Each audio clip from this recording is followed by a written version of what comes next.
I call Tim McIndoe. Mr Speaker, it's always a pleasure to follow the loquacious Dr Prasad in debates in this House.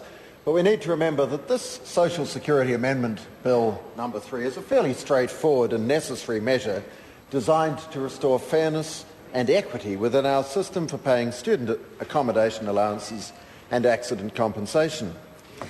I have to say to the member that it's good to hear yet again that opposition members will support the bill, but as I have been so often in my time as a member of this House, I'm puzzled by the fact that the opposition say they'll support a bill, but then in everything they say in the debate, they appear to oppose it. No wonder, I have to say to the members opposite, it is no wonder that New Zealanders have absolutely no idea what the Labour Party currently stands for, and it is also very apparent why the New Zealand Labour Party is becoming less and less relevant to the New Zealand public with each passing day. To give you one example, and it is worth pointing this out, the member for Mangere, Sua Williams-Seo, professed to be deeply concerned about the cost of petrol at the moment for New Zealand consumers. And I'm sure that we all are concerned. It is at a high level. But what, of course, he failed to point out that the cost of petrol at the moment has still not reached the level that it did in 2008 under the last Labour government. And it's very curious to hear a member saying how outraged he is at the cost of something and that it's unaffordable when in fact it's cheaper than it was when his party was in government, I beg your pardon. So, Mr Speaker, this measure responds to inequities and it overcomes unfairness. As Dr Prasad has just said, there are very good reasons for promoting it, so I simply say to that member and to all members opposite, let's stop talking about it and let's get on and do it. Christopher Apoy.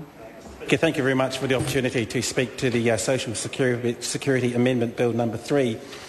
Earlier on in this debate, as my colleague Sua Williams-Seo was addressing Parliament, members from across the House, I think including the Minister, was saying, do you think you can pad this out for 10 minutes, speak slowly? Well, I'm not surprised because there's not enough in this bill. It doesn't take a good look at what the real problems are in this area. In fact, it's tinkering. It's tinkering around the edges. And this is a lost opportunity. It is correcting legislation.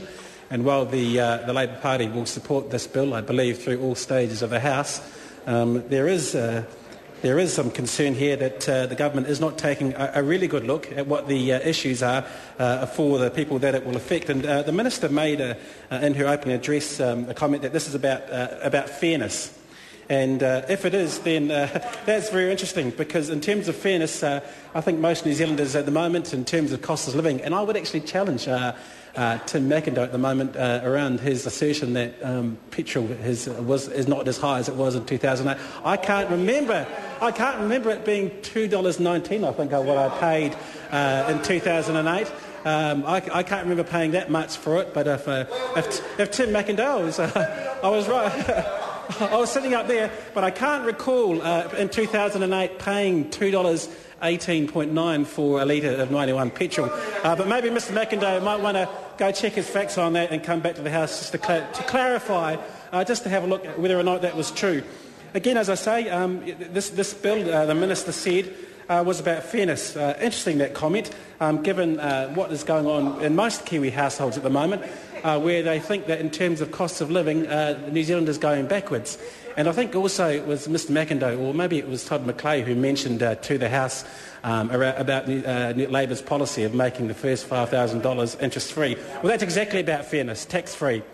And that is exactly about fairness, because whether you're the cleaner or the CEO, you get it. Unlike the tax cut package that came in on October 1st, where the top 10% got 40% under this national government. And in terms of fairness, that doesn't quite meet that standard. So, in terms of that, most New Zealanders think, and I thank Todd McClay, actually, Tim McIndoe for bringing up the issue of petrol, because most Kiwis think that petrol is yet another one of the things in terms of what they have to fork out and cost of living each week that is making things unfair for them. And they believe... And they believe, I read the papers too, but Kiwis actually also, people are also concerned about what is happening at the petrol station. I would say to Mr McIntyre, people are also concerned about what is happening at the petrol station when they're filling up their car and they see the petrol pump going well beyond the $100 mark to fill up their cars. And in terms of fairness, where is that when you're looking at what the national government is doing at the moment? Most Kiwis, in terms of fairness,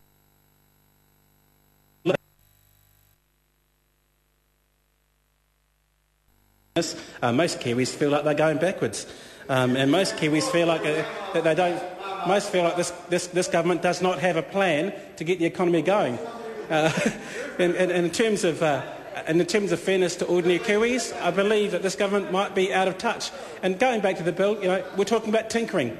We're talking about correcting legislation which is really inconsequential. And can I just, going to the bill itself and looking at the third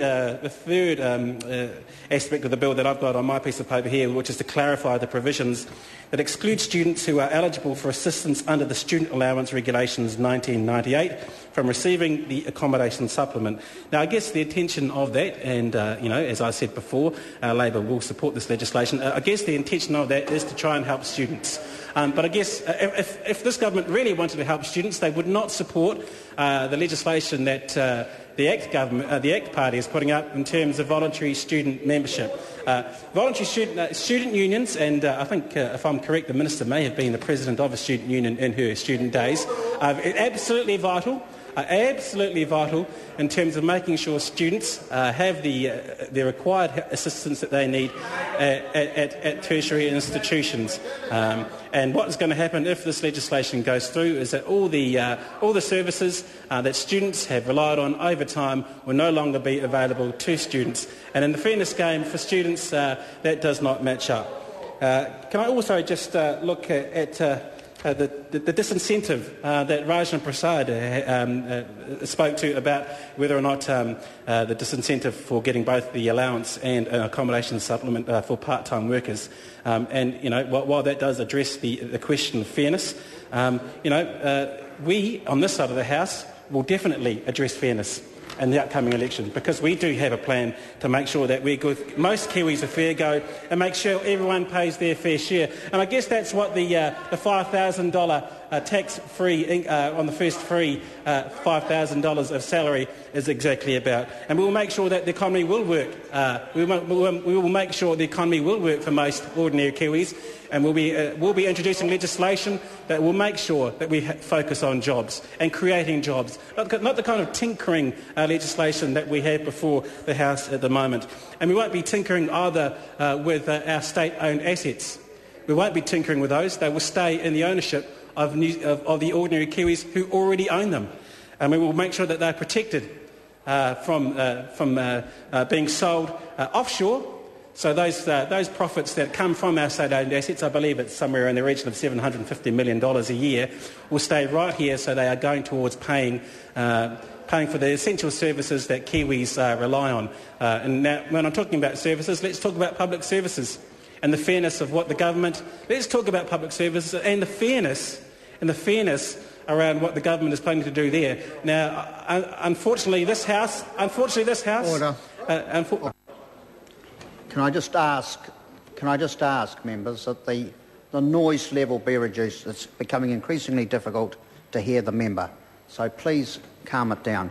Chris Farfoy. Thank you very much for that, Mr Speaker. I believe I was talking about the fairness of public services and the government's intentions around cuts, which unfortunately it's been telegraphed will come on budget day next month.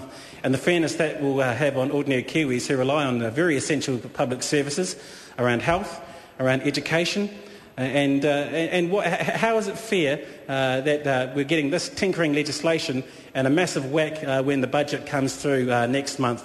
What we really need is to stop this kind of tinkering around the edges. What we really need is a plan to make sure that we're making it fair for all Kiwis who are struggling to make ends meet. What we've got here is just a small piece of inconsequential legislation that doesn't really address the wider issues that are facing Kiwis at the moment. And what we need is a real plan to make sure things are fair for those Kiwis, that those Kiwis can make sure that they're getting on, to make sure they can do the simple things like putting food on the table, like making sure their kids can go to school and early childhood education without having to pay exorbitant prices for it, because this government is pulling $400 million out of early childhood education. I'll expect the barrage from that, but that is absolutely the truth. They're not listening. They don't care about the fact that that parents out there, and in one case in my electorate, parents will have to pay $25 more per kid per week to make sure that their kids can have the right to go to early childhood education. Question is Chester Borrows. Thank you, Mr. Speaker. I support. Members, order. Order. We're going to the vote. The question is that the motion be agreed to. Those of that opinion will say aye. Aye. To the contrary, no. The ayes have it. Is it party vote asked for? I'll ask the clerk for a party vote. New Zealand National. 58 votes in favour. New Zealand Labour. 41 votes in favour. Green Party. Unopposed. ACT New Zealand. 5 votes in favour. Māori Party. Toko whae tau toko ana. Progressive. 1 vote in favour. United Future. 1 vote in favour. Honourable Chris Carter. 1 opposed.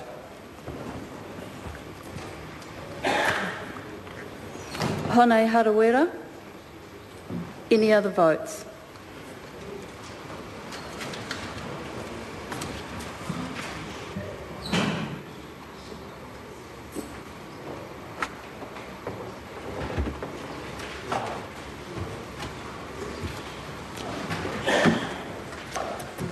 Members, the ayes are 110, the noes are 10. The motion is agreed to. Security Amendment Bill number 3, first reading. Speaker, The Honourable Paula Bennett. I move that the Social Services Committee consider the Social Security Amendment Bill number 3 and that the committee present a final report on the bill on or before the 31st of May 2011, and that the committee have the authority to meet at any time while the House is sitting, except during oral questions and during any evening on a day on which there has been a sitting of the House, and on a Friday in a week in which there has been a sitting of the House, despite Standing Orders 187 and 190 1B and C. The question is that the motion be agreed to. Those of that opinion will say aye. Aye. Contrary, no. The ayes have it. Call on Government Orders of the Day numbers 4 to 6.